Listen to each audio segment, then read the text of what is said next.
Hello, everybody, and welcome today. I'm joined once again by Barlow. How are you doing? I'm great, sir. Thanks for having me. I cannot go without on this video. That's how you're doing, right? If I ever say I'm not great, I don't know what to do. Yeah. I don't know what I'm going to do because you're always doing awesome, right? Like Because we're playing games. Yeah, because we're talking about games and playing games, and so yeah, it's pretty cool. So a while, I gave you an assignment in another video on the kind of like deep cuts, like a list of 5, right? Like 5 games that you might not know about, but you should, right? Yep. And then you came up with another one you want to talk about, right? These are 5 card games that you may not be playing right now, but you should be. Okay, so all these are card games. All card games. Yes, and you do not repeat because Shot and Totten from the first video, like you love that card game, right? Yeah. Shot and Totten and the game, both of those. Oh, the game were both, yeah. Yep. So, but these are other card games. I will not repeat. I will not repeat. You're not going to repeat? Ooh, no, won't repeat any of this stuff. Challenge accepted on this. Like, this is going to be I won't awesome. repeat because there's a lot. We can go some deep cuts. Some of these, actually, a couple of these may be a little deeper than some people may have played before. So I'm excited to talk about them. Okay, well let's get right into it then. I'll let you pick whichever one you want to talk about first. I want to talk about Red Dragon Inn. Red Dragon Inn. Yeah, because I think this is the one that people may have seen the most. It certainly gets a lot of shelf space because there's a lot of expansions. Tons of expansions. Oh, tons. Yes. And I think people get to talk about it a lot, but they don't necessarily know, what the game is about. So, the simplest description of this is you are adventurers, like in D&D, and your adventuring party has completed your quest, and you're now back at the inn drinking, and you're talking about your adventures. So, the game itself, you're trying to get each other drunk, and you're trying to be the last person standing when all of your drunk friends pass out so you can take the golden run. The way you're going to do this is by forcing players to take drink cards, which have so much inebriation, and as your inebriation level goes up, you can also get in fights, so your health level goes down. When your health and your inebriation meet, you're out. So you're trying to knock your friends around a little, or without them knowing that you're not. So it's a hose your neighbor game. Yes, it is absolutely a hose your neighbor game. It's hose everybody else except you. And so one of the cool elements of this is that you are when you play, your deck of cards is a character, right? Okay. So and that's where all the expansions are. All the expansions are tons of different characters. One of the greatest is a wizard who has a crazy homicidal attack bunny, which Zot is the wizard, and he's got an attack bunny that is insane, seriously insane. Was that Pookie? That's it, Pookie. Yes, that's it, Pookie. So, and there's even an expansion that has Pookie has his own deck, where he's the adventurer and he's trying to get people. Are the decks themed to like the priestess has like heal or something like that sort of stuff? Absolutely that. The trickster, the rogue, is somebody that can get you at gambling or backstabbing. The warrior, he's going to knock you around a little bit. The troll, he smells, but he can take a lot of alcohol. He can drink a lot of the stone drinks or whatever. And also the drinks that you take on the cards, they have all kinds of funny names. They're names that are relative to a fantasy kind of setting. So they're super fun. Also, one interesting point in this game is while you're playing, there is a mini game within it, which is a gambling scenario. So you can start a round of gambling where everybody has to take. Also, if you run out of gold, you get kicked out of the inn. So everybody has gold that they spend too, and they're nice little gold treasures, gold tokens, and you spend those, and you can gamble with those, like a round of gambling. And there are cards in your hand that are specific to just the gambling round. Like you can cheat, for example. There's one card that lets you cheat, and there's another card that lets you call out somebody else that cheated, so that you can win this round. So it's a little mini game within the game that helps to run down the gold. So the 3 things you're trying to stay not too inebriated, you're trying to stay healthy, and you're trying to stay wealthy. And it goes fast. You're going to lose all of those really quick. You're going to get really drunk. You're going to lose your health, and you're going to lose your money really fast. Now it says the game's 2 to 4 players. Is there expansions that make it larger? Yep, there are, and we found that you can play the game with. It's 2 to 4 is for an optimal play. 4 players, but there are expansions that extend it up to 6 players. we found that you can play it really with just about any number of players, and it's still fun. This The only reason it's 4 in here is because that's how many characters they give there are. you. Yeah. So as long as you have all the expansion stuff, you can play as many character expansions as you got. Absolutely. All right, cool. What's another one? Well, let's stay in the fantasy genre here. This is one that I think that I have played this. Yeah. Actually. Yes. Dungeon Mayhem, D&D Dungeon Mayhem. So again, the character that you play is your deck, right? Yes. So your deck describes your character, and whether you are This is the monster one, right? yeah, yep. Whether you are a bugbear, or whether you are an owlbear, whether you are a fighter or a barbarian, all of the cards that you have in your hand depict things that you are that make you that type of character. Yeah. Oh, you got one. Oh, here we go. So that's probably the starter, right? It's the starter. It's the first 4 heroes. Yeah. Okay. And then adds monsters. Yeah. And the monsters, this packaging allows you to all of the expansions fit in this box. Yeah. So everything could go. Yep. Exactly. It is again, you're trying to beat up your neighbors. There's rules for multiple players so that, and again, you don't have to just target the strongest character. You can do different things along that line to make it more balanced as you go through. And really the most fun part, I mean, you've played it. I think that the most fun element of it is just talking about the different character types, and what they do and how they come across as playing. It's a very fast playing game. Yes. It's a very simple to learn game. And it is something that you can play with your friends and still feel like you've actually experienced a game rather than just we did this. And the art and stuff on it's fun, right? Oh, like super because the fun. abilities are fun because they're made to be in jest, right? Like Yes. the cards are Yes. like the rage, it's over the top character And it's Dungeons like and that. Dragons themed, right? Yeah. So- I actually recommend this one. I picked this up. I think I played with you. Actually, I think you recommended the game to I me. think. You're the reason that I even have this game. Look at that. You're welcome. Thank you. No, Thank you. Thank but you very much. So this is a good one. I played this one, so I do enjoy that. Yep. All right, So let's talk about this one. This is an interesting one. This is now it's a small package, but it lays out fairly big on the table. It's called Game of Thrones: Hand of the King. In this game, you are trying to recruit characters from the Game of Thrones from King's Landing, and you're going to lay out all the characters in a grid, and that's going to be King's Landing. The cards are square, and you essentially recruit them. As you recruit, maybe show some of the characters and the artwork. It's cartoonish artwork, so it's not from the TV series or something like that, but you can kind of see the character types. And you're trying to gather up the most characters or points values of characters from each of the houses, right? So, and if you have the most number of characters from a particular house, then you get a tile that shows that you own that house. Okay. Now, the way that you select and recruit characters is different in this because it's not just reaching out and picking one up. Instead, wherever you start, you can go across a row. So if you start on one character, you can either go up a row and start at that character and take all of them to a place that you stop, or you can start and go across and take all of one particular house. So the layout, which changes every single game because it's at random that you spread them out, depends on which character types you can actually recruit.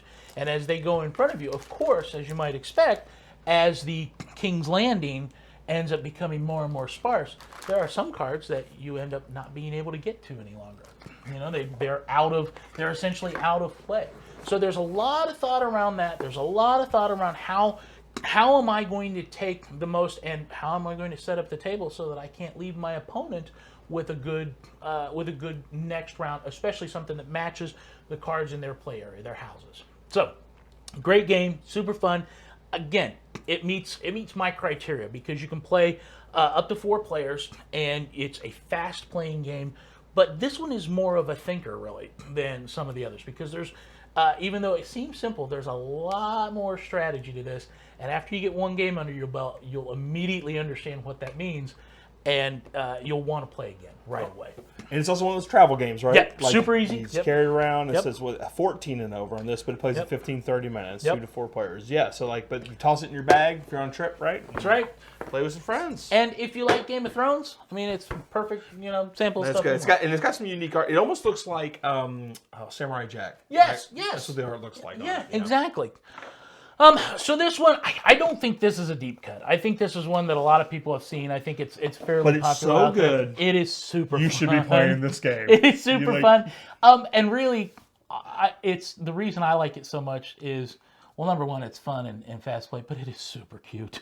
I mean, just look at the little sushis with smiles on them and stuff. adorable. It's adorable. So Sushi Go is a card game wherein you are drafting, and what I mean by that is there is everybody has a handful of cards, and on your so you take one of those cards and you lay it in front of you, and then the other hand of cards you pass it around. So you end up drafting cards all the way through, and when you're done with the round, the cards you have in front of you are how you score. What you're trying to do is you're trying to create a perfect sushi meal. You're trying a bento box, if you will, of perfect sushi, and there are all different types of sushi that you can get.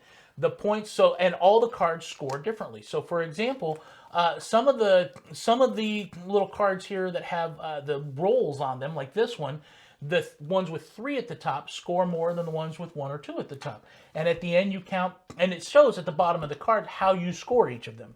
There's also some chopsticks, and if you get the chopsticks, you can trade out stuff. So you can swap your card when you are. So you can have something that you've already laid down.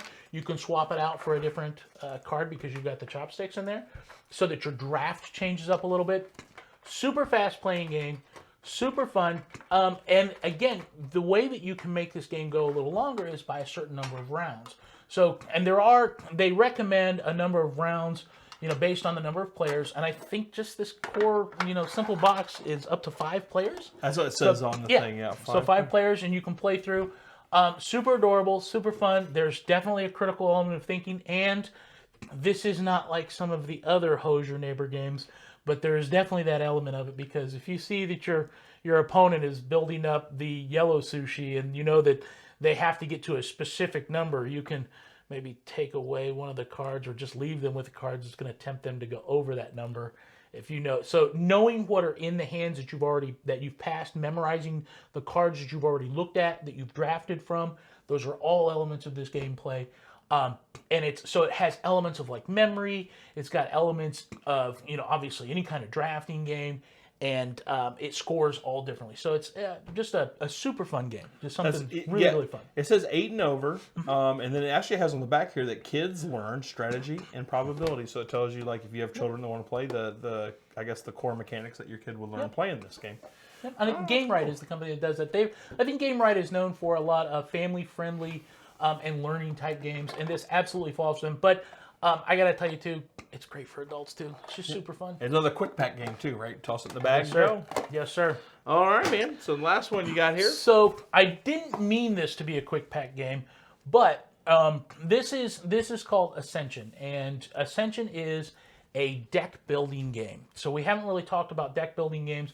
We haven't really talked about collectible card games, because all of these are packaged non-collectible card games. So you don't have to buy packs. Yeah, like Magic. Buy blind packs. Like That's that, right. yeah. It's not like that. So this is a deck building game, not to be confused with a collectible card game.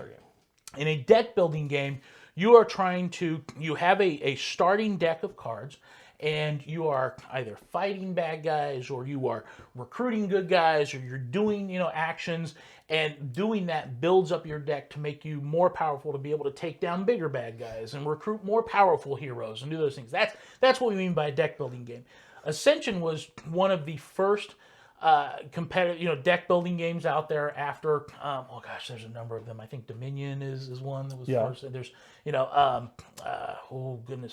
there's so many of them out there, But what's neat about this is that there are 2 different types of commodity that you have in your deck that you're using, right? So you have essentially purchase power and attack power. And the cards give you different things on this when you start. So your starting cards, you have more purchasing power than attack power, but you use that to go out and buy, cards that are laid out in, basically the market, where you would go for this. What's nice about this is this particular set, Ascension Eternal, is a full game in a box. The original full games, the starter sets, were big boxes, and they have nice big fold-out boards. If you open this up, I want to show you the board here that it has. They absolutely have built in a nice player board that has everything you need from the start. So you can lay that right in front of you, and instead of having a large, typical game board, you can play it right there. So this is an unintentionally portable game. Look how small it is and easy. So, and then, like I said, the 2 different commodities, it's combat and purchase. And what you're trying to do is you're trying to get points. The other nice thing about this is there is a certain number. You're trying to get honor points. And those honor points are represented by these tokens.